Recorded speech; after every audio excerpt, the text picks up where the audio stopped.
आज हमको क्या शुरू करना है?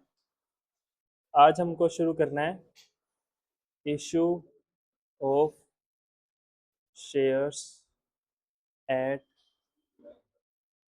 पार प्रीमियम। इसमें से हम issue of shares at par तो कर चुके हैं, issue of shares at premium नहीं किया हमने। एट पार का मतलब क्या होता है? Issue of shares at par का मतलब क्या होता है? नहीं, वो तो फुल सब्सक्रिप्शन तो अलग चीज होती है कि हमारी जो फेस वैल्यू है हमारे शेयर की, हमने उतने में ही हमारा शेयर इशू किया है, तो इशू प्राइस भी वो है। तो इशू प्राइस क्या है हमारा? जितनी फेस वैल्यू थी उतने में ही इशू कर दिया हमने। तो ये क्या है? Issue of share at par. Premium में क्या होता है?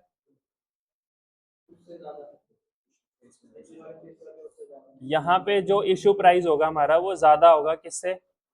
फेस वैल्यू से। इसका मतलब फेस वैल्यू तो उस शेयर की अगर 10 रुपए है तो हम इशू उसको ज्यादा में करेंगे, मान लेते हैं 15 रुपए में इशू करेंगे उसको। तो इसका मतलब हम शेयर को इशू कर रहे हैं प्रीमियम पे। ठीक है। अच्छा, ये वाला केस करने से पहले एक चीज हम वो कर लेते हैं, टाइप ऑफ शेयर्स।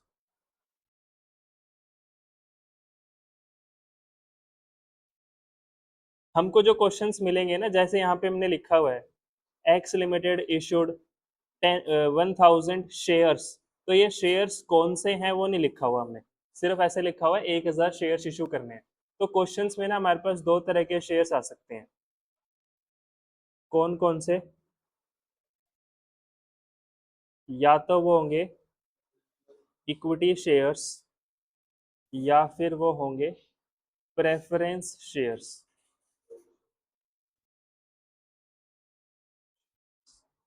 या तो वो होंगे इक्विटी शेयर्स या फिर वो होंगे प्रेफरेंस शेयर्स। अच्छा, अभी इनका मतलब क्या है? इक्विटी शेयर्स और प्रेफरेंस शेयर्स का मतलब क्या होता है पता है? इक्विटी शेयर्स और प्रेफरेंस शेयर्स।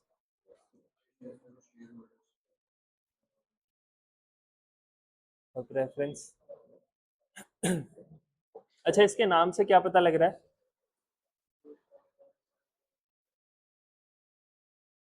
प्रेफरेंस के आगे क्या लिखा हुआ है? प्रेफरेंस शेयर्स में एक नाम आ रहा है प्रेफरेंस। इनका मतलब इसको किसी चीज की प्रेफरेंस मिलती होगी, इन शेयर होल्डर्स को किसी चीज की प्रेफरेंस मिलती होगी। तो प्रेफरेंस शेयर होल्डर्स को दो चीजों की प्रेफरेंस मिलती है। वो प्रेफरेंस क्या है? जब भी प्रॉफिट कमाएगी कंपनी, तो उस प्रॉफिट में से जो हिस्सा मिलेगा पहले किसको मिलेगा? पहले प्रेफरेंस शेयर्स को मिलेगा। ठीक है। उस प्रॉफिट को हिस्से, प्रॉफिट के हिस्से को हम नाम देते हैं डिविडेंड। डिविडेंड क्या होता है? जो कंपनी प्रॉफिट कमाती है, अच्छा वो प्रॉफिट किसका है? ओनर्स का ही है ना, शेयर होल्डर्स का प्रॉफिट है, तो वो प्रॉफिट शेयर होल्डर्स में बढ़ जाना चाहिए। पार्टनरशिप के केस में प्रॉफिट का शेयर बोलते थे, यहाँ पे हम उसको नाम दे देते हैं डिविडेंड। तो डिविडेंड कुछ नहीं होता, प्रॉफिट का शेयर जो मिलता है शेयर होल्डर्स को, उसको डिविडेंड बोलते हैं। तो पहले डिविडेंड किसको मिलेगा? प्रेफरेंस शेयर होल्डर्स को पहले मिलेगा। तो ये इनके पास प्रेफरेंस है। दो चीजों की प्रेफरेंस है। एक प्रेफरेंस क्या है कि जब कंपनी डिविडेंड बांटेगी पहले डिविडेंड किसको मिलेगा? प्रेफरेंस वालों को मिलेगा। बाद में अगर कुछ बचता है तो इक्विटी वालों को मिलेगा, उनके पास प्रेफरेंस नहीं। उसके बाद दूसरी चीज, एक और चीज की प्रेफरेंस है। वो क्या है?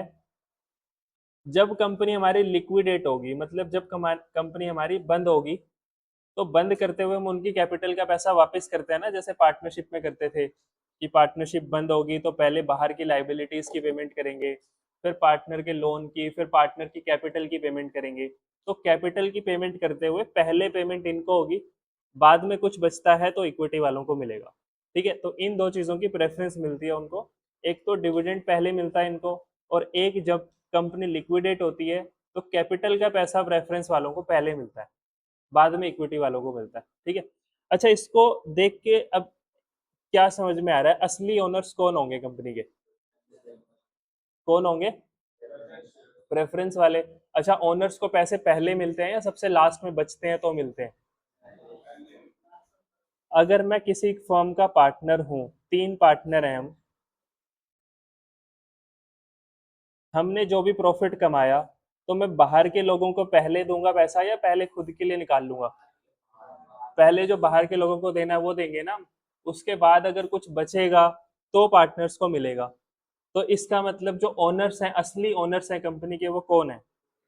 वो इक्विटी शेयर होल्डर्स हैं। हम्म। नहीं, लॉस थोड़ी मिलेगा, लॉस तो सिर्फ इनका होता है। समझ आया? असली ओनर्स कौन है कंपनी के? वो हैं इक्विटी शेयर होल्डर्स, मतलब जिनको लास्ट में अगर ज्यादा बच गया तो ज्यादा इनको मिलेगा, कम बचा है तो कम इनको मिलेगा, नहीं बचा है तो नहीं मिलेगा। समझ आया? तो ये कौन होते हैं कंपनी के रियल ओनर्स? जो होते हैं कंपनी के, वो होते हैं इक्विटी शेयर होल्डर्स। इसका मतलब कंपनी के अंदर जो भी डिसीजन लिया जाता है, कंपनी के अंदर कोई भी डिसीजन जब लिया जाता है, तो डिसीजन लेने के लिए कंपनी में वोटिंग होती है। अच्छा, मैंने उस दिन बताया था कंपनी के जो शेयर होल्डर्स हैं वो करोड़ों शेयर होल्डर्स हो सकते हैं, ठीक है ना? बहुत सारे लोग हो सकते हैं जो कंपनी का शेयर्स खरीदते हैं। तो क्या सारे लोग डेली जाते होंगे कंपनी में काम देखने के लिए कि कैसा चल रहा है काम? नहीं जाते। तो कंपनी में काम कौन संभालता है फिर? अब जैसे मान लेता हूँ एक कंपनी है ABC लिमिटेड, इसके अंदर बहुत सारे शेयर होल्डर्स हैं, 5 करोड़ शेयर होल्डर्स हैं इस कंपनी के।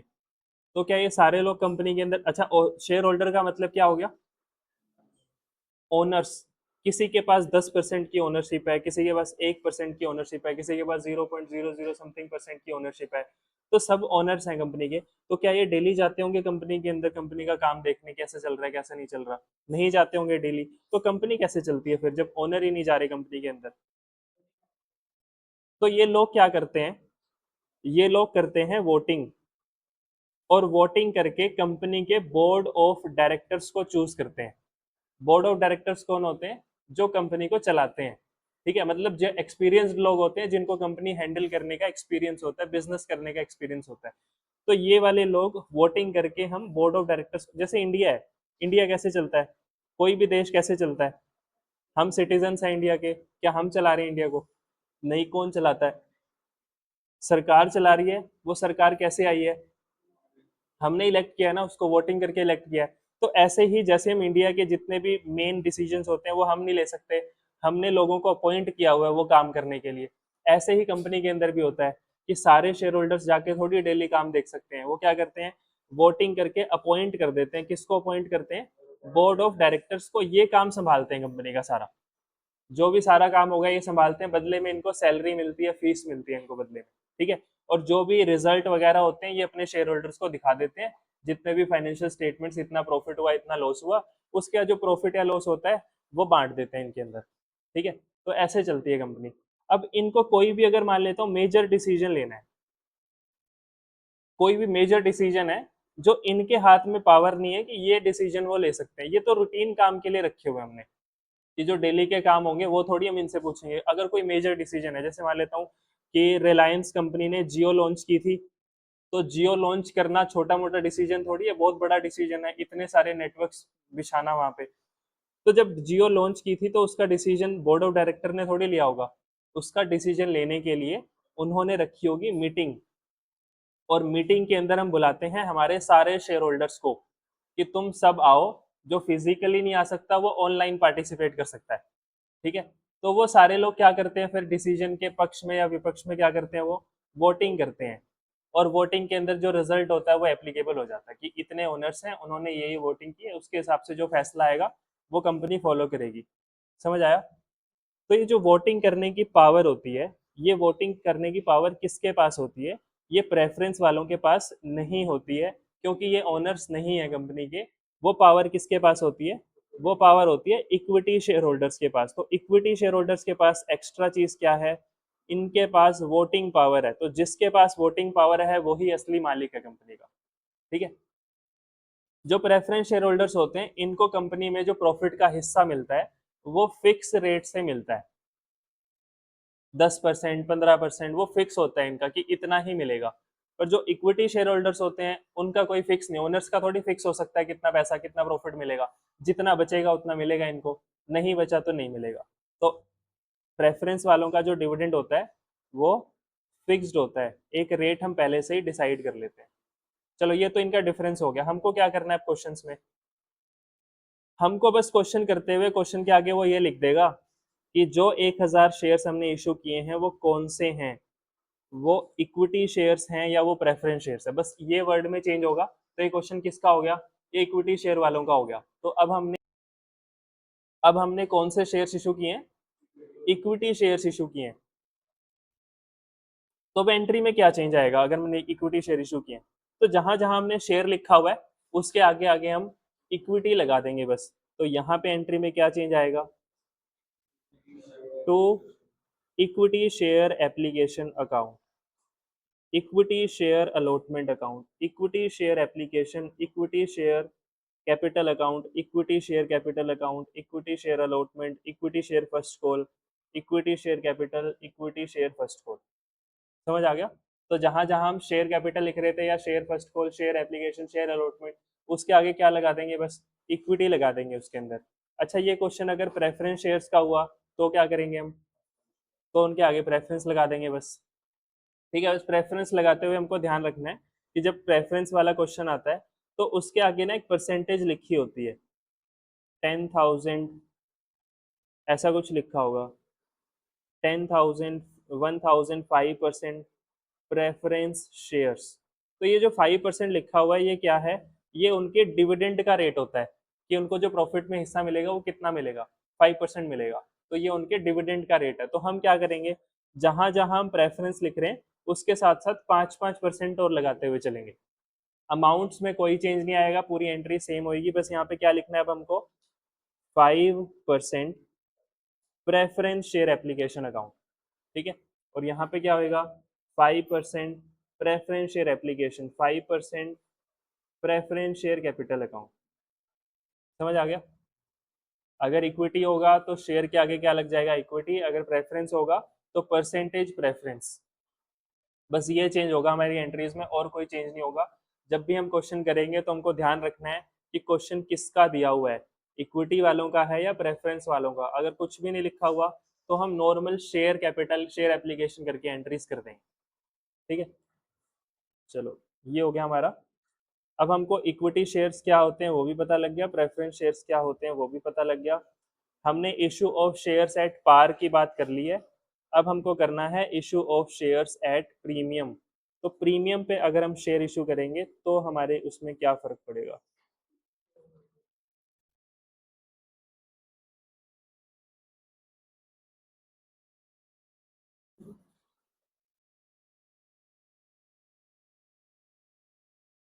X limited issued 1000 equity shares of rupees 10 each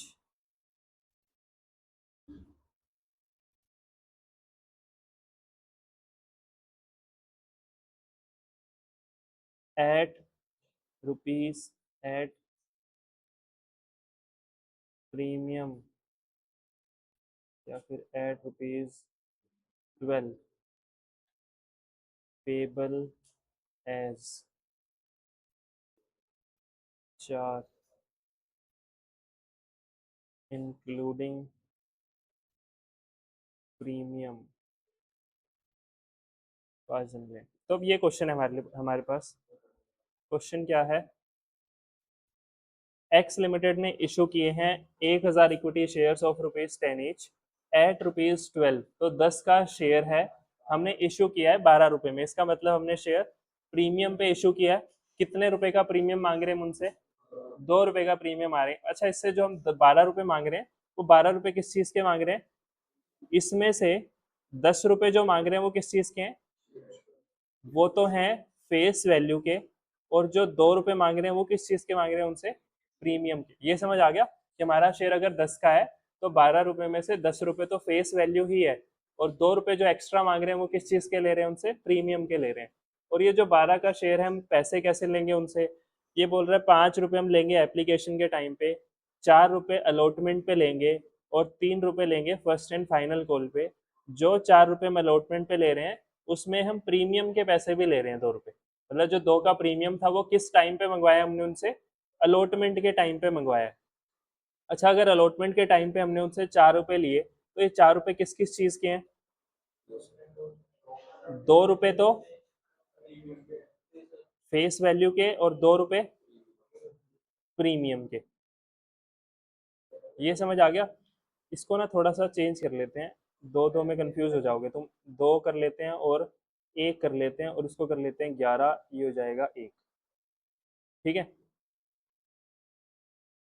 कि हमने कितने का शेयर है, 10 का शेयर है, इशू कितने में किया, 11 रुपए में, 1 रुपए का प्रीमियम है। और वो 11 हमने कैसे मंगवाए, 5 एप्लीकेशन पे, 4 अलॉटमेंट पे, जो सॉरी कितने हो गए अलॉटमेंट पे, अब 3, 3 अलॉटमेंट पे, जो 3 रुपए हमने अलॉटमेंट पे मंगवाए हैं उसमें से 2 रुपए तो फेस वैल्यू के हैं और 1 रुपए प्रीमियम का है। अच्छा ये कैसे पता लगा इसमें है प्रीमियम अलॉटमेंट में, क्योंकि लिखा हुआ है इंक्लूडिंग प्रीमियम, कि प्रीमियम जो मंगवाया है वो किसके साथ मंगवाया है, अलॉटमेंट के साथ। और 3 रुपए कब मंगवाएंगे उनसे, फर्स्ट और फाइनल गोल पे। जनरल एंट्रीज करनी है। एप्लीकेशंस वही 1000 शेयर्स के लिए मिली है हमको, फुल अलॉटमेंट कर देंगे हम सबको, फुल सब्सक्रिप्शन हुई है और सबने टाइमली पैसा दे भी दिया है। हमको एंट्रीज करनी है। पहली एंट्री क्या होगी, bank account debit to equity share application account, क्योंकि अब ये क्वेश्चन किसका है, ये इक्विटी शेयर्स का क्वेश्चन है, एप्लीकेशन अकाउंट। तो ये हो गया 1000 इंटू, एप्लीकेशन पे तो 5 रुपए ही है, इंटू 5, तो ये हो गया 5000 5000। सेकेंड एंट्री क्या होगी,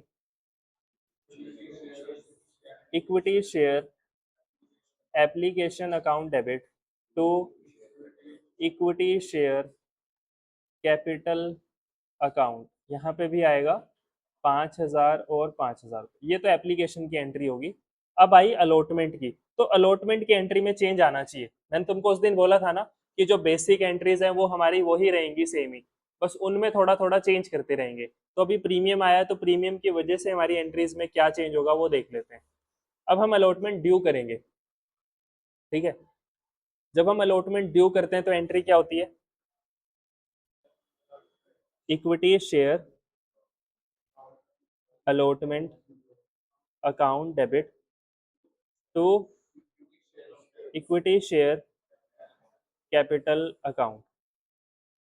अच्छा अब मेरे को एक चीज बताओ, जब मैं तुमसे पूछ रहा हूं अलॉटमेंट मनी कितनी है, तो कितनी है, अलॉटमेंट मनी कितनी है, 3 रुपए, क्योंकि अलॉटमेंट पे कितना पैसा ले रहे हैं हम उनसे, 3 रुपए अलॉटमेंट पे ले रहे हैं। तो वर्ड इंपॉर्टेंट है, जब मैं बोल रहा हूँ अलॉटमेंट मनी तो वो कितनी है, 3 रुपए। जब मैं बोल रहा हूँ अलॉटमेंट में फेस वैल्यू कितनी है, तो वो 2 है। जब मैं बोल रहा हूँ अलॉटमेंट में प्रीमियम कितने का है, तो वो 1 रुपए का। तो इंपॉर्टेंट चीज है, जब हम वर्ड यूज करेंगे अलॉटमेंट तो हमको इंक्लूडिंग प्रीमियम देखना है, जो कि है 3 रुपए। जब हम बहुत बात करेंगे अलॉटमेंट में फेस वैल्यू कितने की है, तो सिर्फ हमको फेस वैल्यू पे ध्यान देना है, वो कितनी है, 2 रुपए। जब हम बोलेंगे अलॉटमेंट में प्रीमियम कितने का है, तो वो हो गया 1 रुपए का। समझ आया? तो हमने एंट्री की equity share allotment account debit. तो अलॉटमेंट में कितना आना चाहिए, 1000 इंटू 2 आना चाहिए, 3 आना चाहिए, 1 आना चाहिए, कितना आना चाहिए, 3 की 2,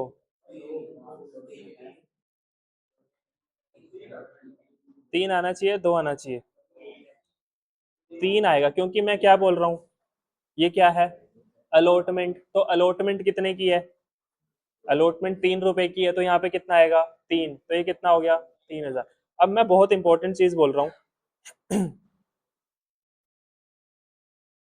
इक्विटी शेयर कैपिटल में या फिर शेयर कैपिटल में सिर्फ और सिर्फ हमेशा हम फेस वैल्यू लिखते हैं, प्रीमियम उसके अंदर हम नहीं लिखते हैं। जब हम शेयर कैपिटल लिखते हैं तो उसके अंदर प्रीमियम हमको नहीं लिखना होता है, हमको क्या लिखना होता है, सिर्फ फेस वैल्यू लिखनी होती है।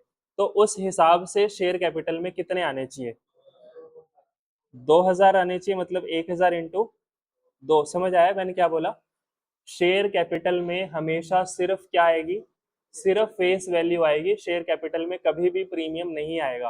तो अगर प्रीमियम नहीं आएगा तो फेस वैल्यू कितने की थी हमारे केस में, 2 रुपए की थी, तो उस हिसाब से यहाँ कितना आना चाहिए, 2000 आना चाहिए। बचे कितने, 1000 रुपए बच गए, प्रीमियम बच गया। तो वो प्रीमियम हम अलग से लिखते हैं, तो इसको हम लिखते हैं सिक्योरिटीज प्रीमियम अकाउंट। ठीक है, जो प्रीमियम होता है वो हम कहाँ ट्रांसफर करते हैं, सिक्योरिटीज प्रीमियम अकाउंट में। 1000 इंटू 1, तो ये कितना हो गया, 1000 रुपये। समझ आ गई एंट्री? वही एंट्री है, यहाँ तक तो सेम ही है ऊपर तक। बस प्रीमियम था तो हमने प्रीमियम और क्रेडिट कर दिया, और प्रीमियम क्रेडिट क्यों किया हमने, डेबिट क्यों नहीं किया? क्यों?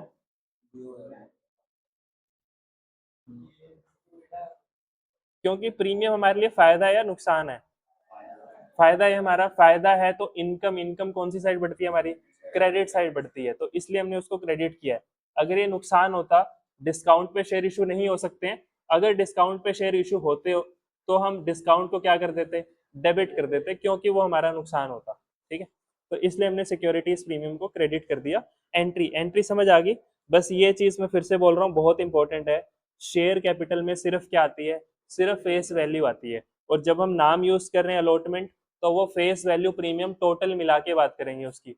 और जब हम यार नाम यूज कर रहे हैं शेयर कैपिटल, तो उसमें सिर्फ फेस वैल्यू आएगी। उसके बाद थर्ड फोर्थ एंट्री, ये थी थर्ड और ये थी फोर्थ। फोर्थ एंट्री में क्या होगा, अलॉटमेंट का पैसा मिल जाएगा, तो एंट्री क्या होगी, to equity share allotment account. Bank में कितना आएगा, अलॉटमेंट में कितना आएगा, 3 आएगा कि 2000 आएगा? वर्ड क्या है, अलॉटमेंट में कितना आएगा, 3000 रुपये। समझ आया? तो बैंक वाली एंट्री में क्या प्रीमियम आता है या नहीं आता? बैंक वाली एंट्री में क्या प्रीमियम अलग से लिखते हैं, हम नहीं लिखते हैं। बैंक वाली एंट्री में प्रीमियम अलग से नहीं लिखते हैं, क्योंकि यहाँ पे क्या लिखा हमने, अलॉटमेंट लिखा, तो प्रीमियम उसके अंदर आ गया ना पहले से ही। समझ आया? तो जो प्रीमियम वाली एंट्री होगी वो कौन सी होगी, वो होगी ड्यू करने वाली एंट्री। मतलब तुम ऐसे याद रख सकते हो, प्रीमियम हमेशा शेयर कैपिटल के साथ आता है। जहां जहां शेयर कैपिटल आता है, वहां वहां प्रीमियम आता है। जिस एंट्री में शेयर कैपिटल नहीं आता, उस एंट्री में प्रीमियम नहीं आता। समझ आ गया? तो प्रीमियम कौन सी एंट्री में आएगा, ड्यू करने वाली एंट्री में आएगा, जिस एंट्री में शेयर कैपिटल लिखते हैं उसमें। बैंक वाली एंट्री में प्रीमियम हमको अलग से नहीं लिखना होता। ये एंट्री समझ आ गई? उसके बाद फर्स्ट कॉल क्या करेंगे, ड्यू करेंगे, तो एंट्री क्या होगी, equity share first and final call account debit to equity share capital account. तो 1000 इंटू, ये थी 3 रुपए की, 3000, 3000, इसमें तो कोई प्रीमियम नहीं है। अच्छा, ये जो 3 रुपए का, 3 की फर्स्ट एंड फाइनल कॉल है, इसमें क्या कोई प्रीमियम है? तो इसमें सारी की सारी क्या है, फेस वैल्यू है सारी की सारी, तो इसलिए हमने सारा पैसा कहाँ डाल दिया, शेयर कैपिटल में 3000 लिख दिया। एंट्री क्या होगी, सिक्स एंट्री, रिसीव कर लेंगे bank account debit to equity share first and final call account 3000 और 3000। ये क्वेश्चन समझ आ गया? तो प्रीमियम भी इजी है। प्रीमियम पे इशू करने में बस वो क्या करना होता है एक्स्ट्रा, हमको जो ड्यू करने वाली एंट्री होती है उसमें हम प्रीमियम और ऐड कर देते हैं शेयर कैपिटल के साथ, बाकी तो पूरा क्वेश्चन सेम ही रहता है। नहीं, ये प्रीमियम कहीं पे भी हो सकता है। हमने प्रीमियम जब अलॉटमेंट पे था, हमने साफ साफ लिख दिया कि प्रीमियम किसके साथ है, अलॉटमेंट के साथ है। ये premium first and final call के साथ भी हो सकता था। अगर फर्स्ट एंड फाइनल कॉल के साथ होता प्रीमियम, तो एंट्री में क्या चेंज होता, तो यहाँ पे आ जाता to securities premium first and final call की ड्यू वाली एंट्री में। ठीक है, अच्छा क्वेश्चन तुम करो। दो में भी आ सकता है, तीनों में भी आ सकता है, चारों में भी आ सकता है। चलो एक यही क्वेश्चन करते हैं।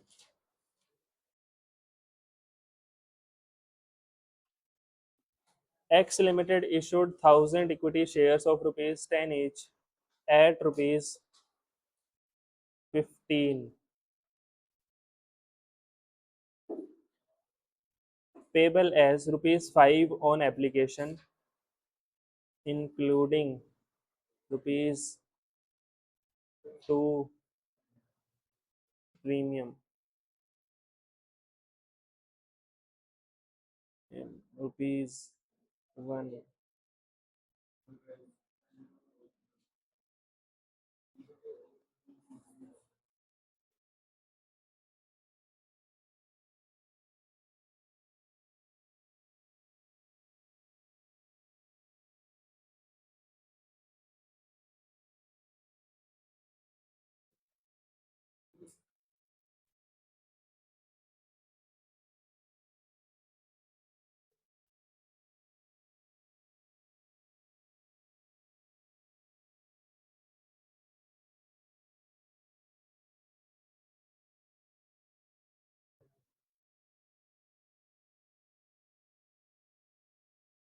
क्वेश्चन क्या है, 1000 इक्विटी शेयर इशू किए हैं, एक शेयर है हमारा 10 का, इशू कितने में किया हमने, 15 रुपए में इशू किया, तो प्रीमियम कितना ले रहे हैं उनसे, 5 रुपए का प्रीमियम ले रहे हैं। और वो पैसे कैसे मंगवाए हमने, 5 रुपए एप्लीकेशन पे, जिसमें से 2 रुपए का प्रीमियम है, 3 रुपए अलॉटमेंट पे जिसमें 1 रुपए का प्रीमियम है, 4 रुपए फर्स्ट कॉल पे जिसमें 1 रुपए का प्रीमियम है, 3 रुपए सेकंड एंड फाइनल कॉल पे जिसमें भी 1 रुपए का प्रीमियम है।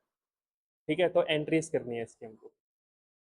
ध्यान रखना प्रीमियम हमेशा किसके साथ आता है, शेयर कैपिटल के साथ आता है।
अच्छा ये है इसका answer, bank account debit to equity share application account. अच्छा पहली एंट्री में तो प्रीमियम नहीं आएगा, क्योंकि पहली एंट्री किस चीज़ की है, बैंक की है पहली एंट्री, तो बैंक वाली एंट्री में प्रीमियम नहीं आता है।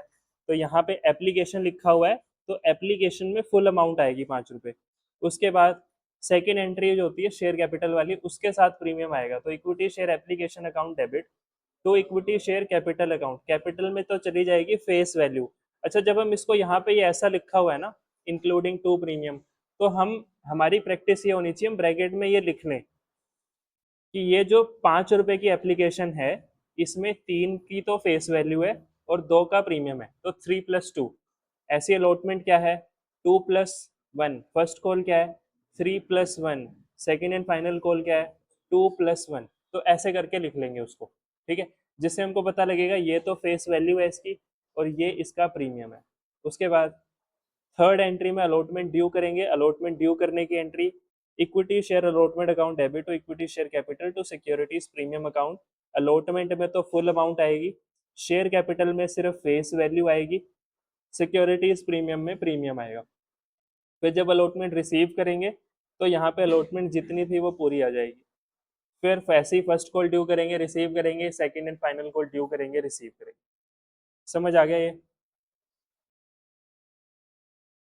तो ये हो गया हमारा issue of shares at premium, कि हम प्रीमियम पे जब शेयर इशू करते हैं तो हमारी एंट्री में क्या चेंज होता है, बस शेयर कैपिटल के साथ हम सिक्योरिटीज प्रीमियम लिखना शुरू कर देते हैं, बाकी तो सब कुछ सेम ही है। तो बेसिक एंट्रीज तो वही है हमारी, बस प्रीमियम ऐड कर दिया हमने और उसको क्या बोल रहे हैं हम, सिक्योरिटीज प्रीमियम। उसके बाद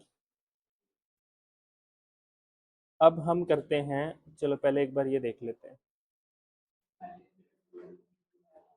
पहली एंट्री, क्योंकि बैंक की है और बैंक वाली एंट्री में नहीं आता है। मैंने क्या बोला था, सिक्योरिटीज प्रीमियम किसके साथ आता है, शेयर कैपिटल के साथ। तो शेयर कैपिटल तो सेकंड एंट्री में आता है ना, उसके साथ आएगा प्रीमियम। तो एप्लीकेशन का प्रीमियम सेकंड एंट्री में आएगा, बाकी सबका प्रीमियम पहली एंट्री में आ जाएगा, क्योंकि उल्टी होती है ना एप्लीकेशन की एंट्री, तो इसलिए वो सेकंड में आया।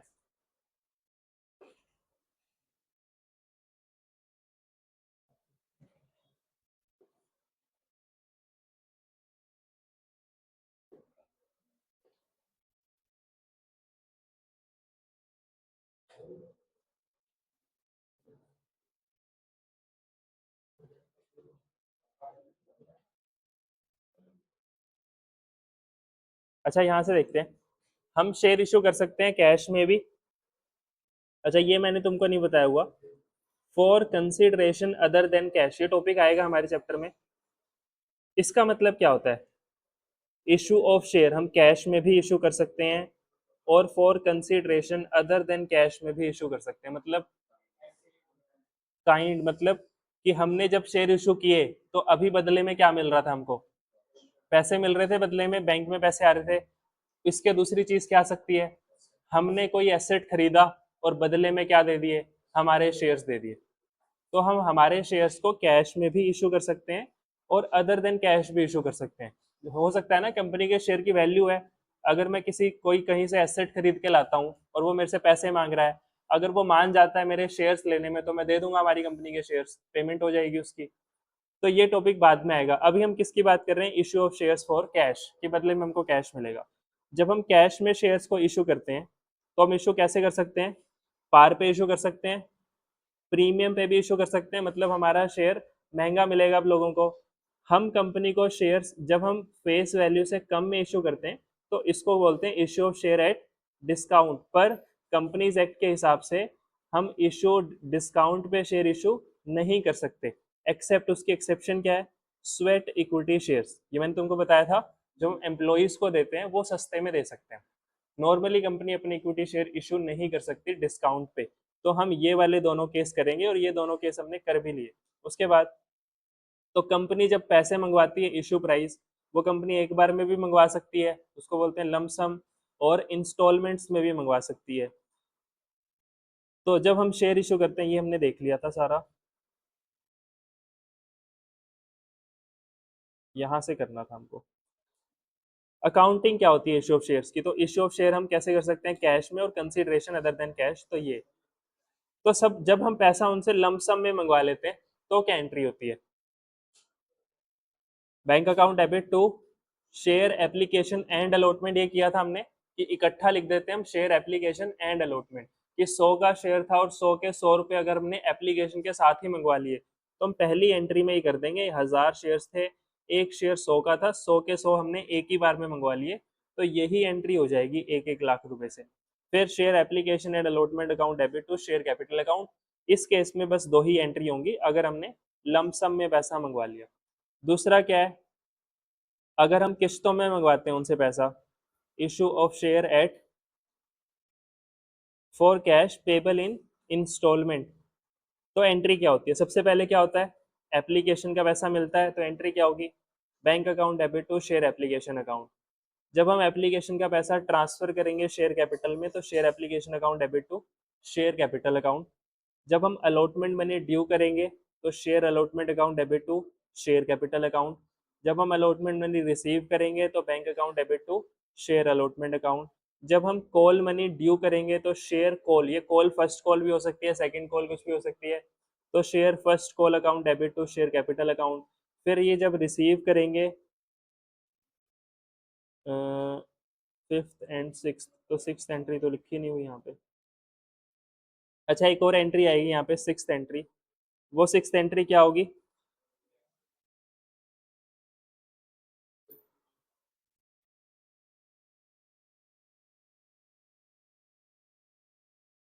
On receipt of call money. तो जब हमको कॉल का पैसा मिलेगा तो उसकी एंट्री क्या होगी, bank account debit to share call account, तो share call first call second call कुछ भी हो सकती है। और ये जो फिफ्थ और सिक्स्थ एंट्री हमने की है वो एंट्री रिपीट होती जाएगी जितने में भी कॉल, जितनी भी कॉल्स होंगी कंपनी की, फर्स्ट कॉल होगी तो एक बार होगी, सेकंड कॉल होगी फिर 2 बार एंट्रीज होंगी, वो चलती जाएंगी। हमारे क्वेश्चन में मैक्सिमम सेकंड कॉल तक क्वेश्चन आता है। अच्छा, अब ये इंपॉर्टेंट नोट्स हैं कुछ। सेकंड पॉइंट में क्या लिखा हुआ है, if shares are issued at premium, अगर हमने शेयर को प्रीमियम पे इशू किया है तो securities premium account will be credited along with share capital account in above entries, तो जहां जहां हमने शेयर कैपिटल लिखा है उनके साथ क्या आ जाएगा, सिक्योरिटीज प्रीमियम भी आ जाएगा। उसके बाद above entries will remain same throughout the chapter, there will be mild changes according to the topic, तो टॉपिक में चेंज आएगा उसके हिसाब से एंट्रीज में थोड़ा थोड़ा चेंज होता रहेगा, बाकी वो एंट्रीज हमारी बेसिक एंट्री चलती रहेंगी। आगे ये इंपॉर्टेंट चीज फिर से क्या है, share capital will be credited with face value part only, तो शेयर कैपिटल में सिर्फ कौन सी अमाउंट आएगी, फेस वैल्यू की अमाउंट आएगी। उसके बाद ये अभी हमने डिस्कस नहीं किया, ये बाद में देखेंगे। उसके बाद एक ये क्वेश्चन है, ऐसा क्वेश्चन अभी हमने कर भी लिया, उसमें तो सब में प्रीमियम था, इसमें तो सिर्फ 2 में ही लिखा हुआ है। 50,000 शेयर इशू किए, एक शेयर कितने का है, 10 का, वो इशू हमने कितने में किए, 2 के प्रीमियम पे, तो कितने का हो गया शेयर, शेयर हो गया हमारा 12 रुपए का। और ये 12 रुपए हमने कैसे मंगवाए, 4 एप्लीकेशन पे, 5 अलॉटमेंट पे, 2 फर्स्ट कॉल पे और 1 सेकेंड एंड फाइनल कॉल पे। जो अलॉटमेंट पे 5 मंगवाए हैं उसमें 1 रुपए का प्रीमियम है, जो फर्स्ट कॉल पे 2 मंगवाए हैं उसमें भी 1 का प्रीमियम। हम तो इसको ऐसे लिख सकते हैं, ये क्या है 4+1 और ये क्या है 1+1। उसके बाद एप्लीकेशन हमको रिसीव हुई 50,000 शेयर्स के लिए और सारा पैसा हमको टाइम से मिल गया। हमको केस 1 आता है, केस 2 अभी नहीं आता। केस 2 में वैसे लिखा क्या हुआ है, जर्नल एंट्रीज भी करो और कैश बुक भी बनाओ। तो कैश बुक बनानी अभी वैसे 11th जैसी है जैसे 11th में बनती थी, पर अभी ये डिस्कस नहीं किया हमने। जनरल एंट्रीज क्या होंगी, अच्छा एक शेयर हमारा कितने का था, 12 रुपए का, उसमें से फेस वैल्यू कितने की है, 10 की, और प्रीमियम कितने का है, 2 रुपए का। और जो हम उनसे 12 रुपये मंगवा रहे हैं 10+2 वो कैसे मंगवा रहे हैं, 4 यहाँ पे 5 यहाँ पे 4+1 2 यहाँ पे 1+1 सेकेंड एंड फाइनल कॉल पे 1 रुपये। उसके बाद जनरल एंट्रीज नॉर्मल सी वो एंट्रीज दे रखी हैं, bank to equity share application, equity share application to equity share capital. फिर जब अलॉटमेंट ड्यू करेंगे, equity share allotment account debit to equity share capital account to securities premium. तो allotment थी 5 की, अलॉटमेंट में आएगा 5 रुपये, 4 रुपये आएंगे शेयर कैपिटल में और 1 रुपये आएगा प्रीमियम में। तो equity share allotment account debit 50,000 into 5, यहाँ पे हो गया 4 और यहाँ पे हो गया 1। तो ये अलॉटमेंट ड्यू करने की एंट्री। फिर जब रिसीव करने की एंट्री होगी तो ये वाली अमाउंट से हो जाएगी कि टोटल पैसा जितना ड्यू किया था उतना रिसीव कर लेंगे, इस एंट्री में प्रीमियम नहीं आएगा। उसके बाद फर्स्ट कॉल नॉर्मली वैसे ही ड्यू करेंगे फिर रिसीव कर लेंगे, ऐसे ही second and final call due करेंगे और रिसीव कर लेंगे। उसके बाद बस चलो यहाँ तक हो गया हमारा।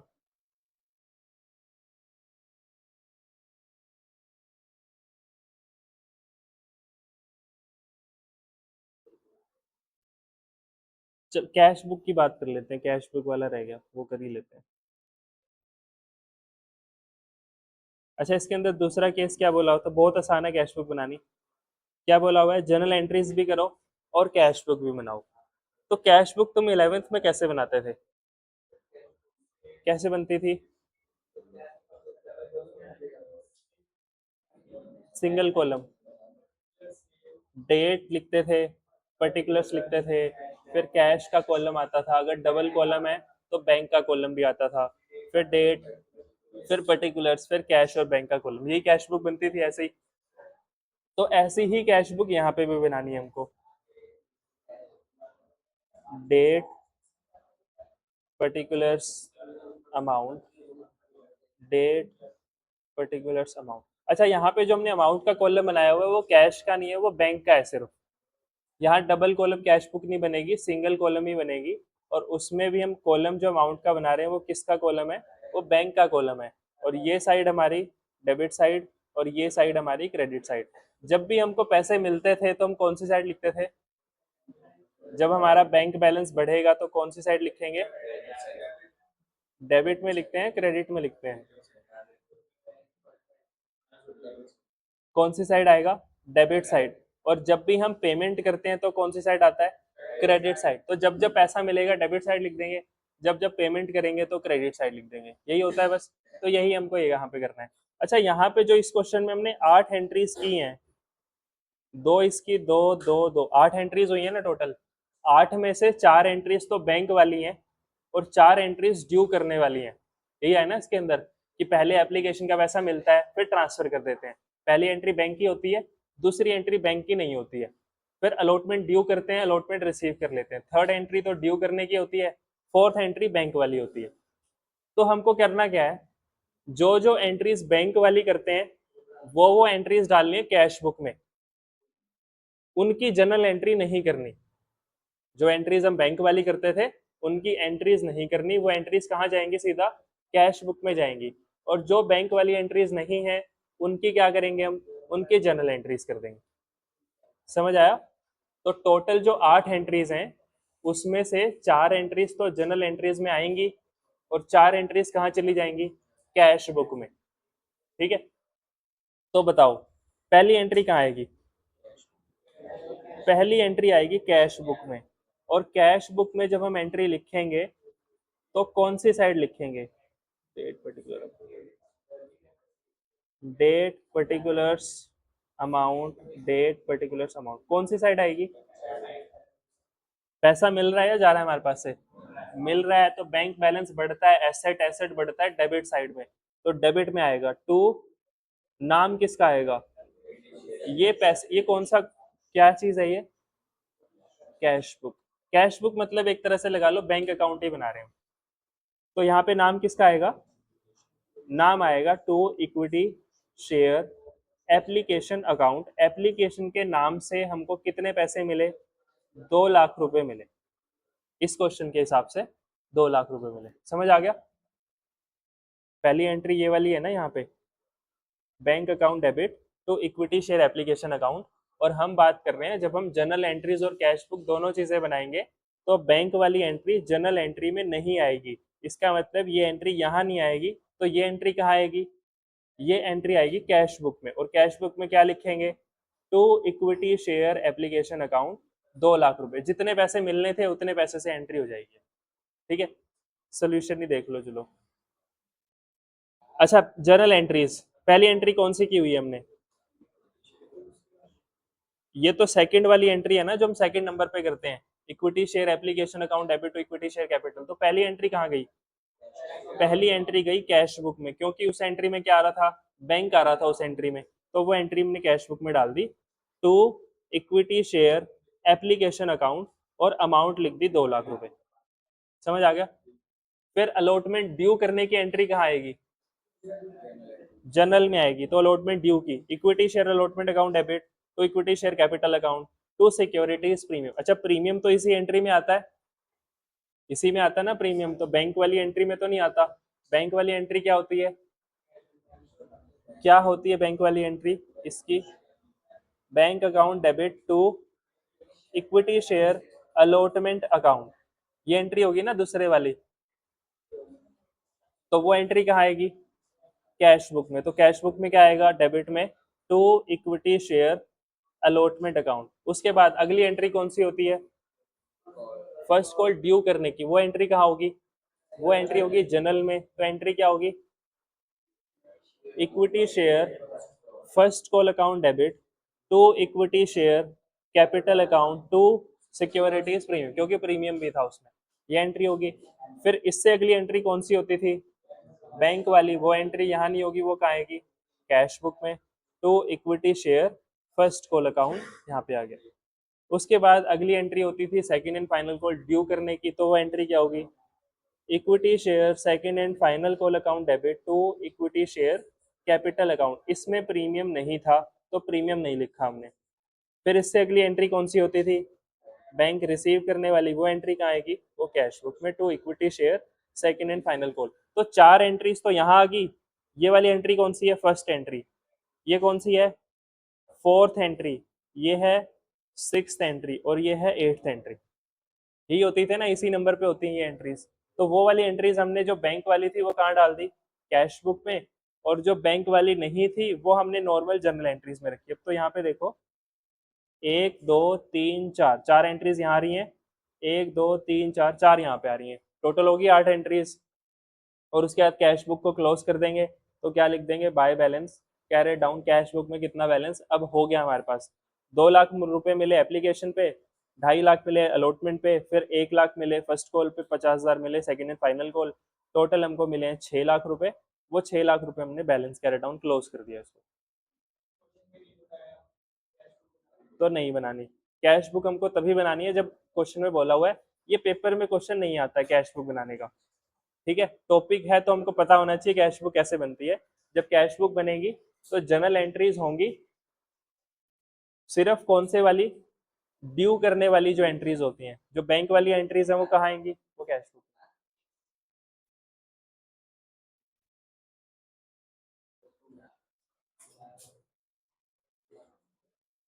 चलो ये हो गया। अब कल हम शुरू करेंगे